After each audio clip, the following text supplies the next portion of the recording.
Technically, we're probably not supposed to be camping here, but yeah, we ended up a little bit desperate and we're run out of time, so we'll pitch up and we'll clear out pretty much at sunrise, so nobody will know we were ever here.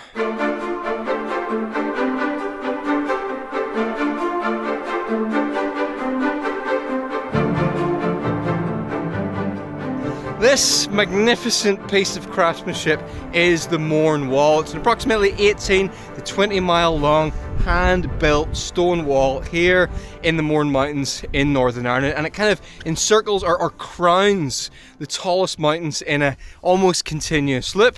And today, myself and Colin here are out fast packing the Mourne Wall. We're going to do half of it today, camp overnight, and do the other half tomorrow.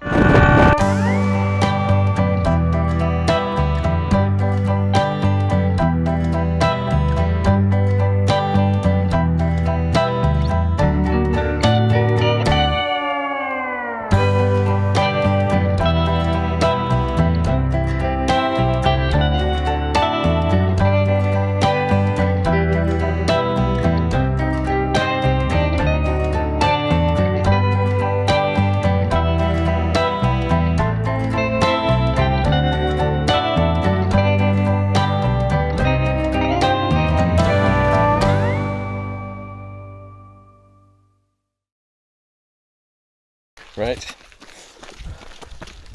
off we go. Some optimistic running happening already. Don't know how long this is going to last for. Just in case you don't know, fast packing is pretty much fast hiking and camping would be the easiest way of explaining it. That'd be good. Yeah, I think so. Yeah, I mean, some people would define it as maybe you're running but you're also carrying really ultralight kit. We're kind of in between. I've got about 9 kilos. Colin's got like 11 kilos with him. Bag. The massive bag, which is way too much. Colin is making the very brave decision of tackling this challenge in a pair of Vibrant Five Fingers barefoot shoes. You've been transitioning into this for like what, four years? I've been using these 6 years now. 6 years. Yeah, I no trouble doing this at all. We started here at Millmore Lodge and then made our way up to join the wall at Hare's Gap.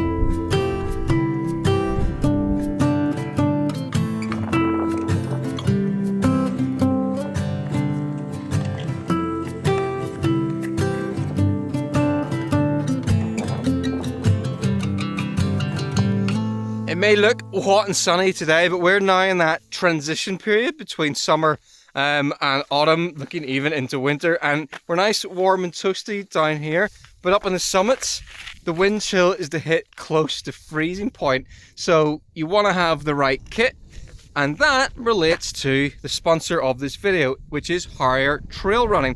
Harrier Trail Running has supplied us with waterproof jackets and waterproof trousers.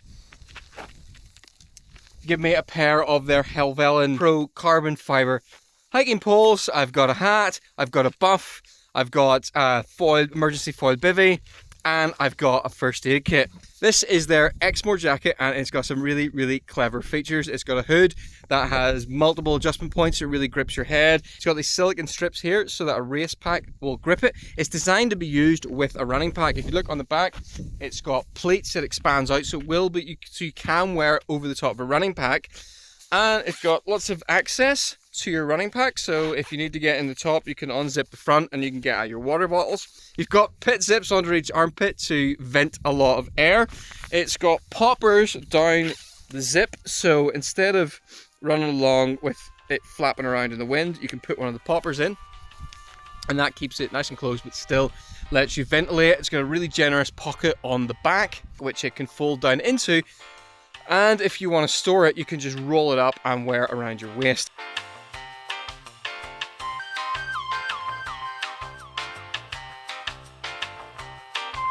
Okay, we need to stop stopping every 5 minutes to make videos, but that's our first objective. We're about to head up Burnout, the first of our big serious climbs today. We're about an hour and a half in. We've done 2 miles out of 11 we need to do today, so we've got to make a bit of a move on.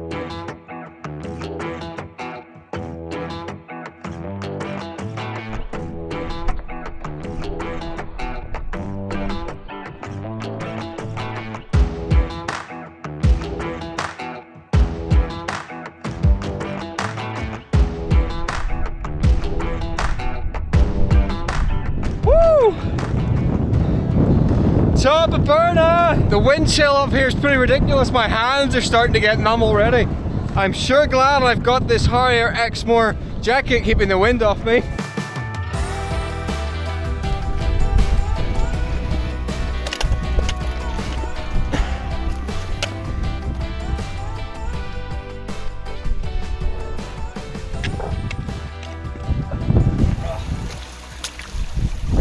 This is our last water stop for a while.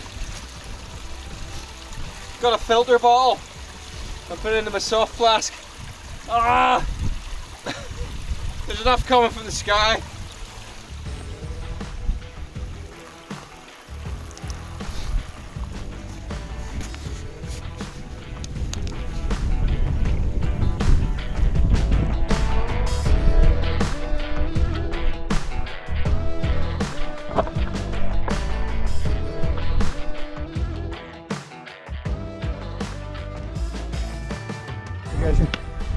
A rainbow! That's us up Millmore. Let's go see how windy it is over here. Woo! Yeah, okay. Let's stay on this side of the wall. This is one of the best things about the Mourne Wall. It's just like so unique compared to anywhere else, because it acts as this landmark that you can follow from where we're standing here. You can see the Mourne Wall travelling down, back up and over Burnout. We can see it heading in the distance. If you follow the Mourne Wall, you can never really get lost. And in really bad weather conditions, you can also hunker down one side of it. If you're camping, you can even get in sheltered by it.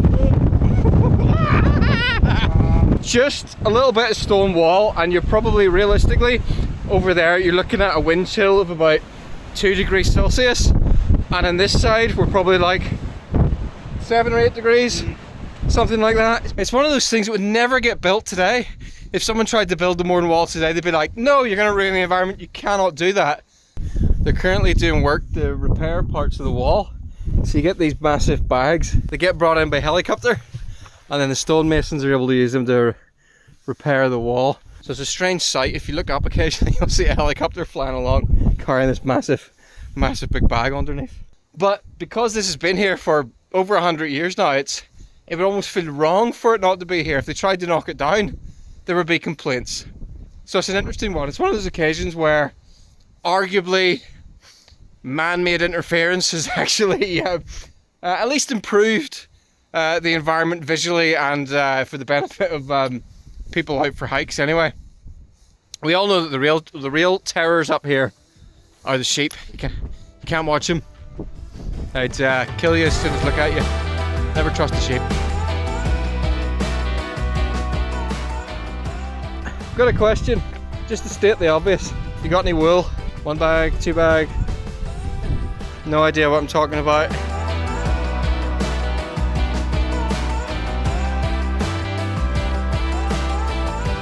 Some rather ominous rain clouds over there that may or may not be heading in this direction. That is incredible. I mean, on one hand, that's rain that's about to absolutely blast us, but look at the layers. We better run though, because we're going to get soaked.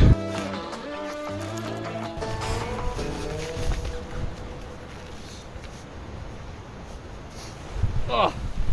Woo! Just in time!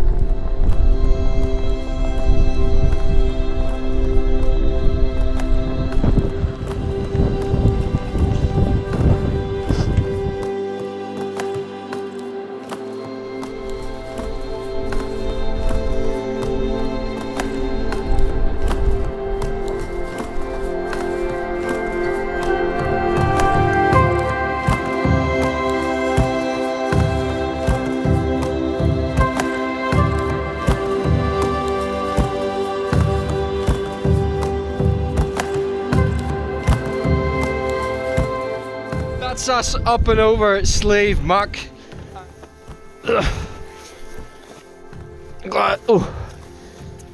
Muck, and we're just surveying the distance that we have to go.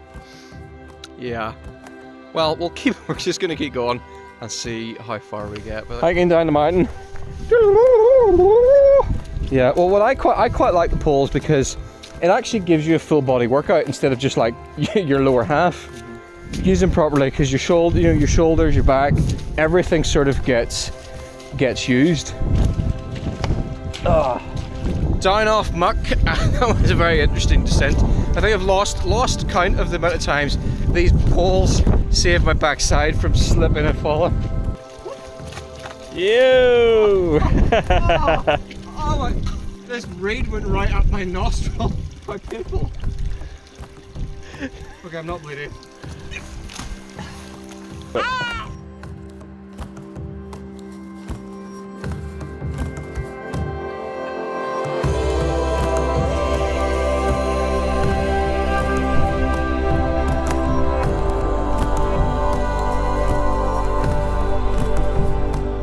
We're on our way up Slave na Glock, which there's actually 2 mountains called Slave na Glock in the Mournes. And fun fact, this is the only mountain over these 2 days that I have never been up before. This is my first time up here. Exciting times. Excited? Oh, thrilled, Stephen.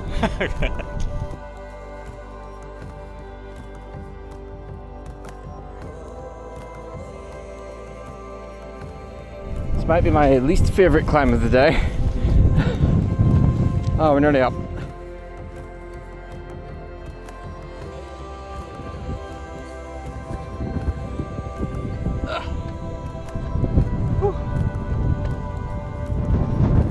Slave na Glock done! And we had planned to get all the way over there and over Binion tonight, so we're gonna have to find somewhere else to camp. Oh, how you feeling, Colin? Exhausted, I say. Yeah. Go away, wind! They need to put more slides in the mountains. Like we just sit whoosh, straight all the way down. And that would be quite nice. These are where the poles are very handy. Save my kneecaps. Can't be too careful with your knees at our age. It's a good job I've got these handy poles from higher trail running keeping me upright and therefore safe. Hashtag gifted. Sun is now gone from the sky, so we probably got 30 minutes to find somewhere to camp for the night. This is gonna be tricky because anywhere up here, this whole area is really marshy and really boggy. So there's a slight chance we might end up being forced to camp somewhere that we technically aren't supposed to camp. But we'll see. We will see how it goes.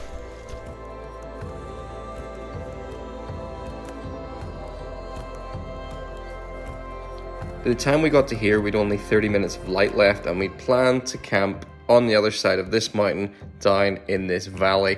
We weren't going to have time. We didn't want to go over here in the dark, so we were forced to really camp down here in Silent Valley Mountain Park, where you're not really supposed to camp.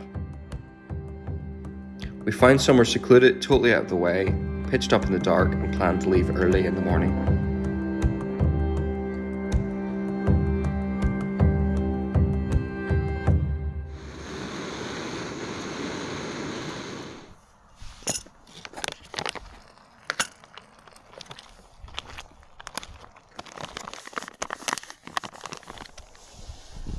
There we go.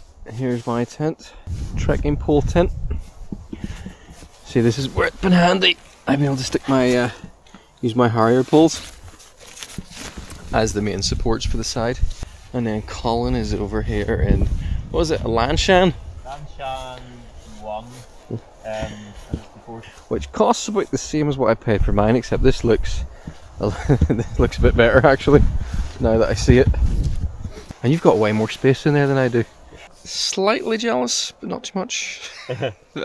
Technically, we're probably not supposed to be camping here, but yeah, we ended up a little bit desperate and we're run out of time, so we'll pitch up and we'll clear out pretty much at sunrise, so nobody will know we were ever here. And hopefully, as always, it's better to ask for forgiveness than permission.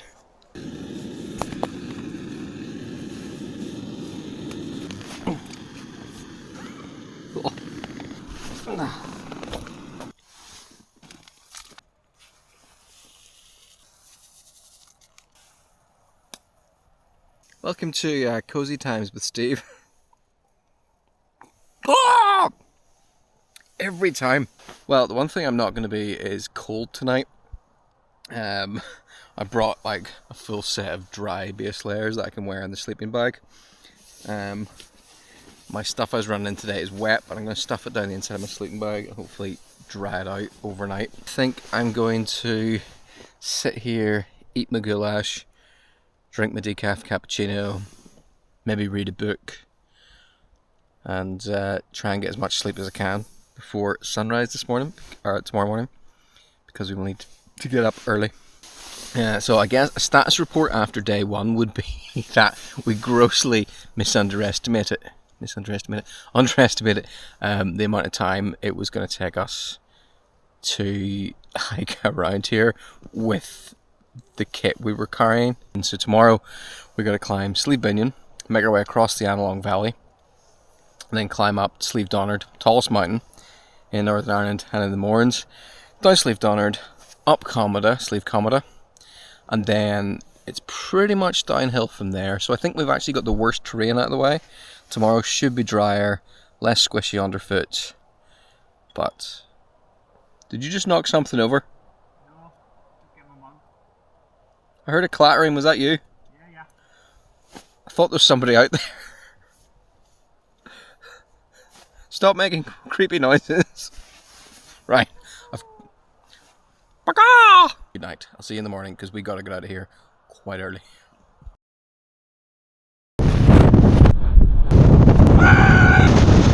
You know what? I'm gonna steal their fork. This is my fork now.